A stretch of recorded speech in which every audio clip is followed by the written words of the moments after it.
Prince Harry sat in that London courtroom, smug and confident, ready to dismantle the Daily Mail empire. But in a twist of karmic justice, his own lawyer handed the opposing counsel a loaded gun, and that gun was titled Spare. The very memoir Harry touted as his ultimate truth is now being wielded against him with devastating precision. Watching the confidence drain from his face as his own published words were read back to him might just be the most significant courtroom implosion in years. The $20 million confession. Let's be absolutely clear about the catastrophe that unfolded. Prince Harry, a man who has spent years positioning himself as the ultimate victim of media persecution, took the stand and denied having specific conversations. He looked the court in the eye and claimed those discussions never happened. Then, with barely concealed glee, the Daily Mail's legal team opened a copy of Spare. They proceeded to read passages where Harry himself described those exact conversations in vivid, publishable detail. You truly cannot make this up. The man wrote a $20 million confession and then apparently forgot what was in it. The irony is staggering. Harry spent months on a global book tour insisting that every word of Spare was fact-checked and accurate. Now, the Daily Mail is using that definitive truth to prove he is lying under oath. One courtroom observer noted that Harry looked like a man who realized too late he had been playing checkers while the defense was playing three-dimensional warfare. A £40 million financial self-inflicted wound. The damage to Harry's credibility is only part of the disaster. We are witnessing the potential collapse of a legal strategy that has cost an astronomical £40 million. That is not a typo. While Harry positions himself as a humanitarian, that sum, enough to fund schools or clean water projects, has been funneled into a vanity project fueled by revenge. The presiding judge issued an extraordinary warning. If the claimants lose, they could be personally liable for a massive portion of those costs. For Harry, whose financial foundations are already shaky, this is an existential threat. Consider his current commercial standing. Netflix deal, reportedly underperforming and under review. Spotify partnership, terminated spectacularly, with executives calling the couple grifters. Speaking engagements, drying up as the public grows weary of the same grievances. The Botswana contradiction. The specific moment that may have sealed Harry's fate involved his ex-girlfriend, Chelsea Davy. Under questioning about a trip to Botswana, Harry was emphatic. He denied that certain private exchanges took place, claiming the media had fabricated the details. Then came the counterpunch. The defense read from Spare, where Harry detailed those exact campfire exchanges in Botswana. The contradictions were stark. In legal terms, when your own published writings demolish your sworn testimony, you don't just have a credibility problem, you are flirting with perjury. Combative demeanor and judicial rebukes. Harry didn't just struggle with his memory, he struggled with his temper. Multiple times, the judge was forced to intervene as Harry became combative and argumentative with the defense barrister. The judge's rebuke was sharp. He told Harry directly that he was arguing back, behaving like a litigant who thinks they are above the rules of the court.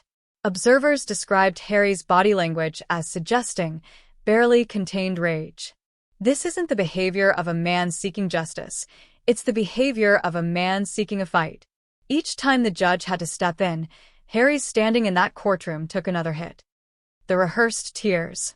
Then came the tears, and frankly, nobody was buying them. Harry's eyes welled up as he described the suffering of Meghan Markle. It was a moment designed for a Netflix climax, but it had one glaring flaw. The lawsuit concerns events that predated his relationship with Meghan.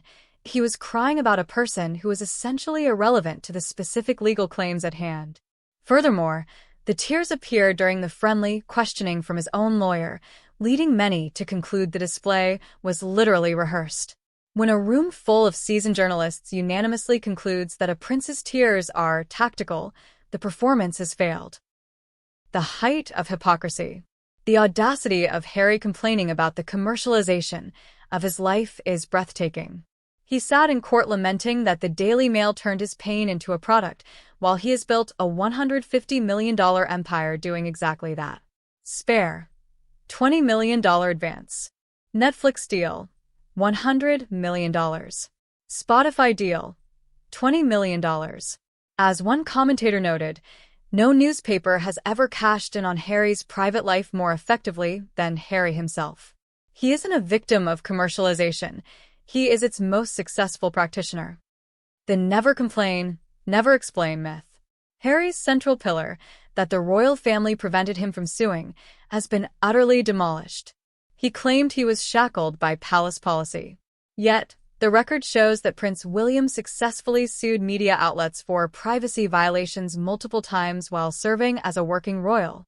William and Catherine took legal action against Paris Match and Closer magazine and won. The precedent was there.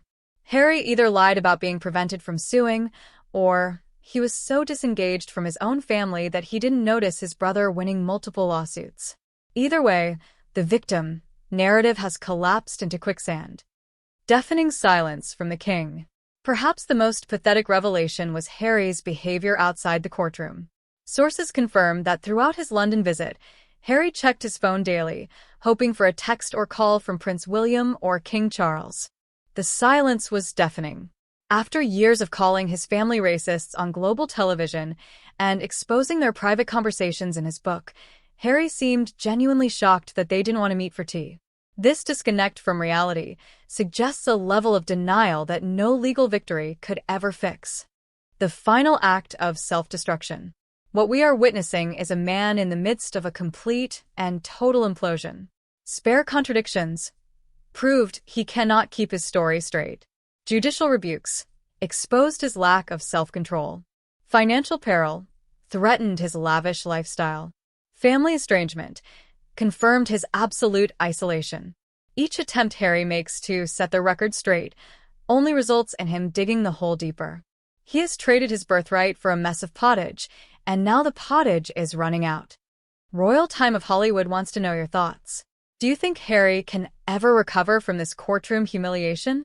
Is there any way back for him, or has he burned the final bridge? Drop your thoughts in the comments below. If you found this breakdown insightful, don't forget to like this video, subscribe to the channel, and hit the bell notification